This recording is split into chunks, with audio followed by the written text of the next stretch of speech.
আসসালামু আলাইকুম রহমতুল্লাহি ওয়া বারাকাতুহু। স্বাগতম প্রত্যেককে আমার চ্যানেলে। আমি হিমেল রানা সাকলাইন। প্রিয় শিক্ষার্থী বন্ধুরা, আজকে উপস্থিত হয়েছি ষষ্ঠ গণিত সরল সমীকরণ অধ্যায় 9 এর অনুশীলনীর 7 নং প্রশ্নের সমাধান করে দেওয়ার জন্য। তাহলে শুরু করছি। প্রিয় শিক্ষার্থী বন্ধুরা, আজকে যে অঙ্কটি করাবো তা অত্যন্ত গুরুত্বপূর্ণ একটি অঙ্ক। তোমরা অবশ্যই শুরু থেকে শেষ পর্যন্ত মনোযোগ সহকারে দেখবা।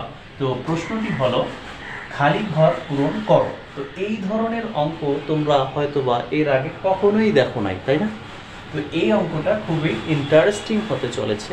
তোমরা যদি এটা ভালো মতো বুঝতে পারো, আমি তোমাদের করাই দিচ্ছি, এবং তোমরা অবশ্যই মনোযোগ দিয়ে যদি ক্লাসটা দেখো, তাহলে তোমরা কিন্তু ক্লাস 8, 9, 10-এর অঙ্ক করতে পারবা। প্রিয় শিক্ষার্থী বন্ধুরা, যেহেতু এইগুলো সমীকরণের অঙ্ক, সেই হিসাবে আমাদের সমীকরণ দিয়েই করতে হবে। তো প্রিয় শিক্ষার্থী বন্ধুরা, এখানে 4টা খালি ঘর আছে। তো এই খালি ঘরে কোন কোন সংখ্যা বসালে এই ঘর এবং এই ঘরের যোগফল 10 হবে, এই ঘর এবং এই ঘর যোগ করলে 17 হবে, এই ঘর এবং এই ঘর বিয়োগ করলে 12 হবে, এই ঘর এবং এই ঘর যোগ করলে 10 হবে, তা কিন্তু আমরা জানি না যে এখানে কি কি বসালে এই শর্তগুলো পূরণ হবে। তো এই জন্য আমরা কি করব, ধরে নেব যে ধরি খালি ঘরগুলোতে এক্স, ওয়াই, পি এবং কিউ বসবে। যেহেতু আমরা জানি না যে কোন ঘরে কি বসবে আপাত দৃষ্টিতে, তো খালি ঘরগুলোতে এক্স, ওয়াই, পি এবং কিউ বসবে। ঠিক আছে? তাহলে এখন আমরা এই খালি ঘরগুলোতে যেভাবে সমাধান করব, আমরা কিন্তু এখান থেকেই সমাধান শুরু করব। প্রিয় শিক্ষার্থী বন্ধুরা, তো আমরা কি লিখব? প্রথম যে ফাঁকা ঘর সেখানে এক্স বসাবো, প্লাস দ্বিতীয় যে ফাঁকা ঘর সেখানে আমরা ওয়াই বসাবো, এবং তৃতীয় যে ফাঁকা ঘর সেটাতে আমরা পি বসাবো, মাইনাস এ ফাঁকা ঘরটাতে আমরা কিউ বসাবো। এটা হচ্ছে প্লাস।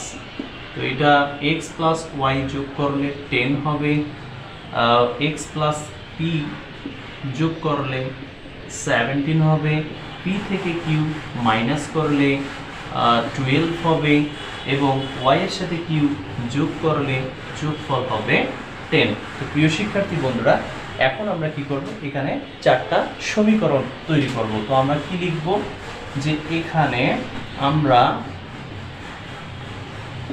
মোট 4টি সমীকরণ পাই।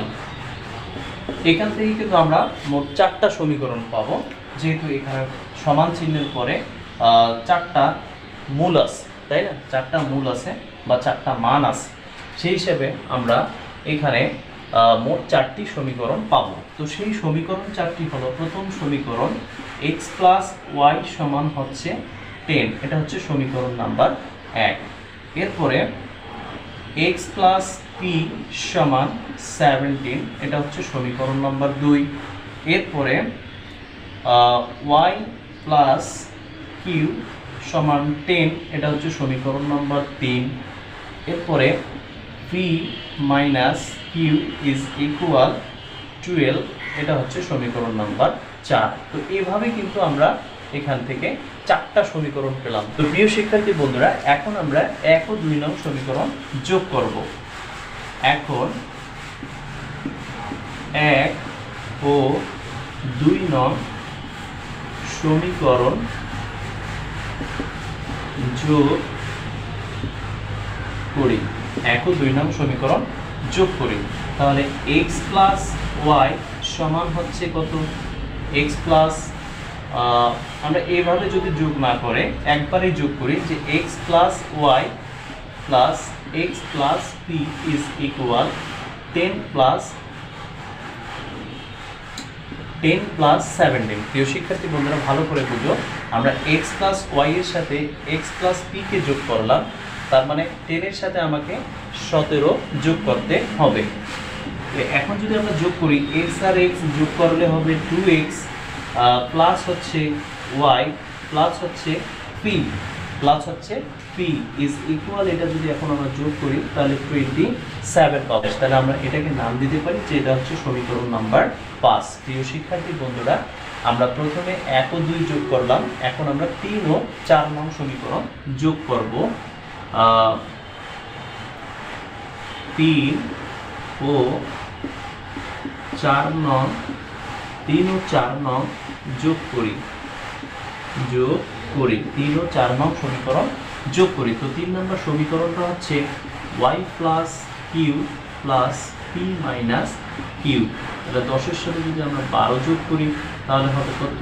12। 10 প্লাস 12। এখন যদি আমরা যোগ করি মাইনাস কিউ প্লাস কিউ কাটা, তাহলে y প্লাস পি পাচ্ছি সমান 10 আর 12 হচ্ছে 22। 10 আর 12 হচ্ছে 22। এটা হচ্ছে সমীকরণ নাম্বার 6। প্রিয় শিক্ষার্থী বন্ধুরা, এখন আমরা যদি এই সমীকরণ 6 এর মান সমীকরণ 5 এ বসাই, যেহেতু এখানে y প্লাস পি আছে, তাহলে y প্লাস পি এর জায়গায় যদি আমরা y প্লাস পি এর মানটা বসাই দেই, সেখান থেকে কিন্তু আমরা x এর মান পাবো। 5 নং সমীকরণে y প্লাস পি এর মান বসাই, তাহলে 5 নম্বর সমীকরণটা কি প্রিয় শিক্ষার্থী বন্ধুরা? 2x plus y plus p is equal হচ্ছে 27। তো এখানে কিন্তু y প্লাস p আছে, তাই না? তো আমরা কি করব? 2x plus y plus p এর মান হচ্ছে কত? p এর মান হচ্ছে 22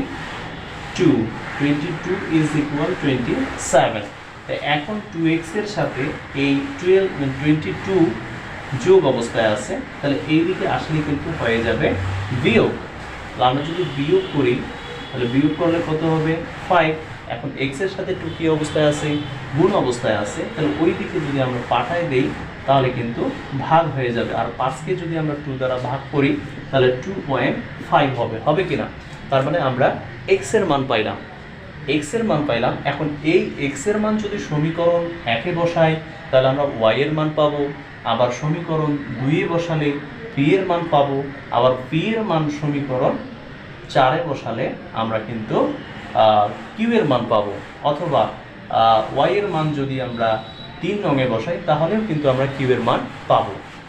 তো প্রিয় শিক্ষার্থী বন্ধুরা, এখন আমরা কি করব? এখন আমরা x এর মান সমীকরণ 1 এ বসাবো। 1 নং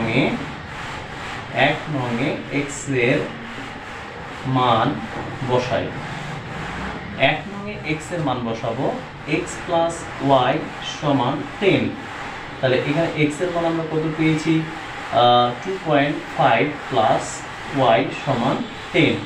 এখন y এর সাথে 2.5 কি আছে? যোগ। তাহলে ওই দিকে গেলে কি হবে? বিয়োগ হয়ে যাবে। তাহলে 10 মাইনাস 2.5। এখন আমরা যদি 10 থেকে 2.5 কে বাদ দেই তাহলে আমরা কিন্তু পাচ্ছি 7.5। তো আমরা কিন্তু y এর মান পেয়ে গেলাম, x এর মানও পাইলাম, y এর মানও পাইলাম। এখন আমরা এই y এর মানটা আমরা যদি আগে আমরা y এর মান না বসালাম, যদি আমরা x এর মানটা এখন 2 এ বসাই তাহলে কিন্তু p এর মান পাবো। তো দেখো প্রিয় শিক্ষার্থী বন্ধুরা, যে কততে বসাবো? 2 নং সমীকরণে x এর মান বসাই। আমরা আবারও x এর মান 2 নং এ বসাচ্ছি। তো 2 নং এ x এর মান বসালে আমরা p এর মান পেয়ে যাব। তো 2 নম্বর সমীকরণটা হচ্ছে x plus p is equal 17। তাহলে x এর মান তো হচ্ছে 2.5 প্লাস p ইজ ইকুয়াল 17। তো এখন আমরা p এর সাথে দেখতে পাচ্ছি 2.5 যোগ আছে, তাহলে ওই দিকে গেলে কি হবে? এদিকে গেলে মাইনাস হয়ে যাবে। তো এখন যদি আমরা 17 থেকে 2.5 কে আমরা যদি মাইনাস করি তাহলে আমরা কত পাবো প্রিয় শিক্ষার্থী বন্ধুরা? তাহলে আমরা পাবো 14.5 মানে 14.5 পাবো। এখন এই p এর মানটা যদি আমরা 4 এ বসাই তাহলে q এর মান পাবো, অথবা এই y এর মানটা যদি আমরা 3 এ বসাই তাহলে কিন্তু আমরা q এর মান পাবো। তো আমরা যেহেতু এখানে মাইনাস আছে আর এখানে প্লাস আছে, তো আমরা এখানে যদি 3 নম্বরে যদি y এর মানটা বসাই খুব সহজেই কিন্তু আমরা q এর মানটা পাবো। তাহলে আমরা কত পাবো? যে এবং 3 নং সমীকরণে y এর মান বসাই, y এর মান বসাই। তাহলে প্রিয় শিক্ষার্থী বন্ধুরা 3 নম্বর সমীকরণটা হচ্ছে y plus q is equal হচ্ছে 10। তো আমরা y এর মান কি পেয়েছিলাম? y এর মান পেয়েছিলাম 7.5। তো 7.5 প্লাস কিউ ইজ ইকুয়াল 10, আর কিউ এর সাথে 7.5 যোগ আছে, তাহলে ওই দিকে গেলে কি হবে? ওই দিকে গেলে বিয়োগ হয়ে যাবে, তাই না? 10 মাইনাস 7.5। তো এখন যদি আমরা 10 থেকে 7.5কে বিয়োগ করি, তাহলে কিউ এর মান আমরা কি পাবো? কিউ এর মান আমরা পাবো 2.5। তো প্রিয় শিক্ষার্থী বন্ধুরা, এই হচ্ছে এক্স ওয়াই পি কিউ এর মান। এখন এই মানগুলো যদি আমরা এই খালি ঘরে বসায় দেই, তাহলে কিন্তু এই শর্তগুলো পূরণ হবে। প্রিয় শিক্ষার্থী বন্ধুরা, আমি আবার বলছি, আমরা এক্স এর মান পেয়েছি 2.5, আমরা ওয়াই এর মান পেয়েছি 7.5, আমরা পি এর মান পেয়েছি 14.5 এবং কিউ এর মান পেয়েছি 2.5। প্রিয় শিক্ষার্থী বন্ধুরা, তোমরা যদি একবার বুঝতে না পারো, পুনরায় তোমরা ভিডিওটা আবার শুরু থেকে দেখবা যে খুব চমৎকারভাবে বুঝে যাবা। কোনো কিছু একবারে কিন্তু মানুষের মস্তিষ্কে ক্যাচ হয় না, কারণ আমরা সবাই তো আর শ্রুতিধর নই। শ্রুতিধর হচ্ছে যারা একবার দেখেই ক্যাচ করে, আবার অনেকে আছে যে একবার দেখে সে কিছুই বুঝতে পারে না। আমি তাদেরকে বলছি, তোমরা একবার না বুঝলে তো ভিডিও তো স্কিপ করবাই না, আবার কি করবা? পুনরায় পিছিয়ে নিয়ে বা আবার শুরু থেকে মনোযোগ সহকারে দেখবা যে চমৎকারভাবে তোমরা অঙ্ক বুঝে যাবা। তো প্রিয় শিক্ষার্থী বন্ধুরা, এখন আমরা যদি এখানে এক্স এর মান বসাই, এখানে যদি ওয়াই এর মান বসাই, পি এর মান বসাই, কিউ এর মান বসাই, তাহলে এই শর্তটা কিন্তু পূরণ হবে। তো প্রিয় শিক্ষার্থী বন্ধুরা, তোমরা নিচে যে কথাটা লিখবে সেটি হলো যে সুতরাং, কি লিখবা? সুতরাং লিখে তোমরা এই ঘরগুলো পূরণ করে দিবা। সাপোজ মনে করো আমি এখানেই লিখে দিচ্ছি, যেহেতু অন্যভাবে আর লিখতে চাচ্ছি না।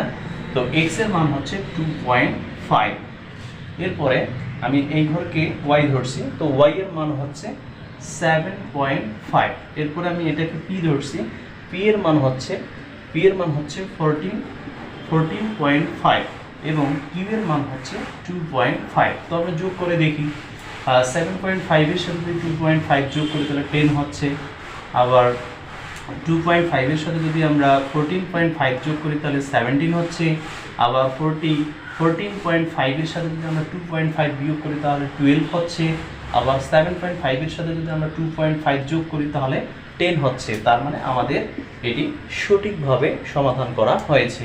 তো প্রিয় শিক্ষার্থী বন্ধুরা, এই পদ্ধতিটাকে আমরা বলতে পারি অপনয়ন পদ্ধতিও বলতে পারি, তবে এই ধরনের অঙ্কগুলো কিন্তু ট্রায়াল এওর পদ্ধতি এবং প্রতিস্থাপন পদ্ধতি এবং অপনয়ন পদ্ধতিতেও করা যায়।